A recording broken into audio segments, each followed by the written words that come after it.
The next thing that we will discuss today is isomerism, the last topic to be discussed. Okay, isomerism is basically two compounds which have same molecular formula but different structural formula or different properties. That is when you call them isomerism or isomers. Like suppose, look at these two compounds. This is butane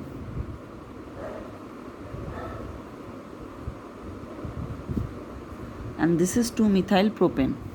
In butane, what is the molecular formula? Count 1, 2, 3, 4. C4, 3, 4, 5, 6, 7, 8, 9, 10. H10. C4, H10. What is the molecular formula in 2-methyl propane? 1, 2, 3, 4. C4, 3, 3, 6, 7, 8, 9, 10. H10. So two compounds having the same molecular formula but different structural formula or different properties. That is what you call as isomerism. Now, how is isomerism classified? Look here. Isomerism first classified into structural and stereoisomerism. Structural and stereoisomerism.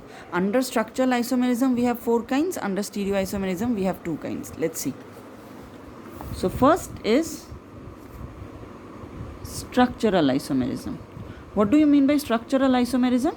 That means the molecular formula will remain the same but the structures will be different. That is what is structural isomerism.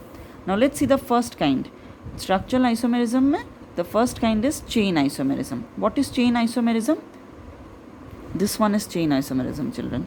One of the isomer will be a straight chain compound.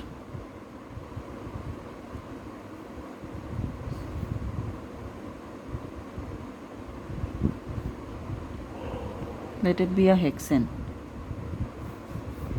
And the other isomer will be a branched compound.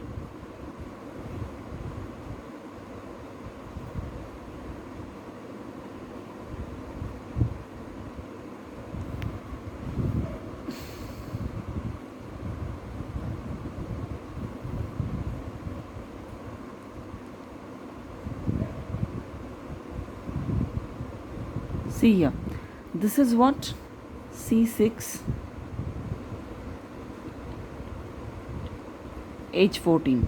This is hexane. This is 2-methyl pentane. 2-methyl pentane. However, it is C6H14. 1, 2, 3, 4, 5, 6. 3, 4, 5, 6, 7, 8, 9, 10, 11, 12, 13, 14. And this is 2,2-dimethyl butane. This is also C6H14. So what do we see? We see same molecular formula but different structures, as in one is a straight chain compound, the others are branched compound. That is when you call it a chain isomerism. It's a chain isomerism.